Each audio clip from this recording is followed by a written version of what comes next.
আমি বর্তমানের ঘটি, বিয়ে হয়েছিল বাঁকুড়ার ঘটির সাথে। তো ফুল ঘটি, মা বাবাও ঘটি, দাদু দিদাও ঘটি, ঠাকুমা দাদুও ঘটি। তাই আজ এই ঘটির বাড়িতে হচ্ছে ঝিঙে আলু পোস্ত।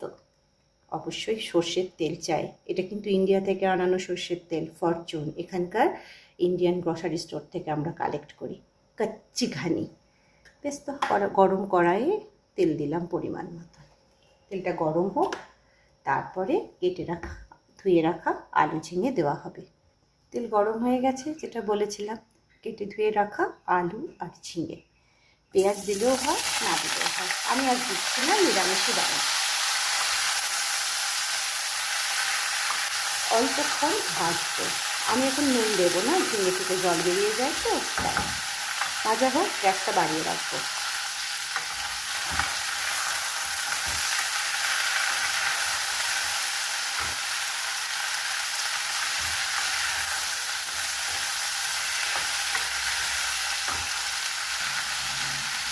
গরম জল,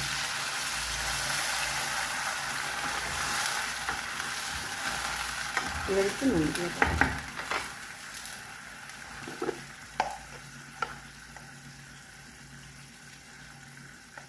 লঙ্কা দিয়ে পোস্তটা বাটা আছে, তাই আর আলাদা করে লঙ্কাগুলো এখনই দেবো না, শুধুই নুন দেবো।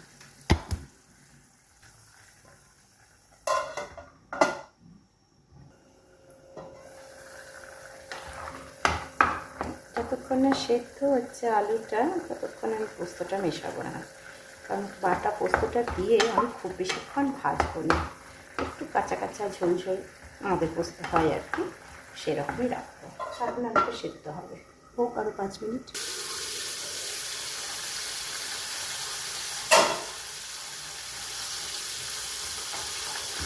এই যে আলু এবার সেদ্ধ হয়ে এসেছে, এইরকম সময়তেই আমি পোস্তটা দেবো। কিন্তু না, দাঁড়ানো, এই বড়ো টুকরোগুলো আর হবে।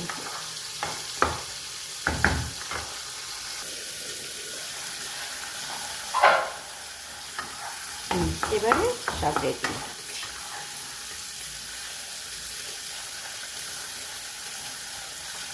এই যে পোস্ত, কাঁচা পাকা লঙ্কা দিয়ে সুন্দর একটা পেস্ট করে দেওয়া আছে। এই পেস্টটাই আমি একটু মেশাবো।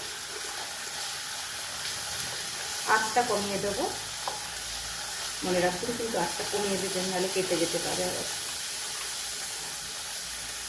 একটুখানি কাঁচা পোস্ত আমি রাখছি, আমার কাঁচা তেল আর নুন দিয়ে মেখে খেতে ভালো লাগে ভাতে, তো খাবো তাই রেখে দিলাম। বাকিটা আমি এখানে দিলাম, আঁচ আমার কমানো আছে। এবারে মিশিয়ে নেব। এই সময় মেশানোর পরে একটু নুন ঝালটা চেক করে নেব। আমি একটু লদে গদে যেটাই বলুন না কেন, সেই রকম রাখবো, শুকনো করবো না। আমি চেক করে নিয়েছি, নুন একটু লাগবে, ঝাল ঠিক আছে। একটা খুব সুন্দর ফ্লেভার আসছে কাঁচা লঙ্কার সাথে পোস্ত ভাজার গন্ধ। ওই সময় আমি করতে গিয়ে একটু কাঁচা তেল দিয়ে দেবো, ব্যাস। এবারে 2-5 মিনিট নাড়াচাড়া করে নামিয়ে নেব। একটা কাঁচা গন্ধ আসছে তো, সেইটা একটু কেটে যাওয়ার অপেক্ষা, তারপরে নামিয়ে নেব। এই যে দেখুন, এই একটা আলু তেলে দিলাম, ডাল। 2-4 মিনিট পরে নামিয়ে দেবো, নামিয়ে দেবো না, নামিয়ে দেবো, ডাল।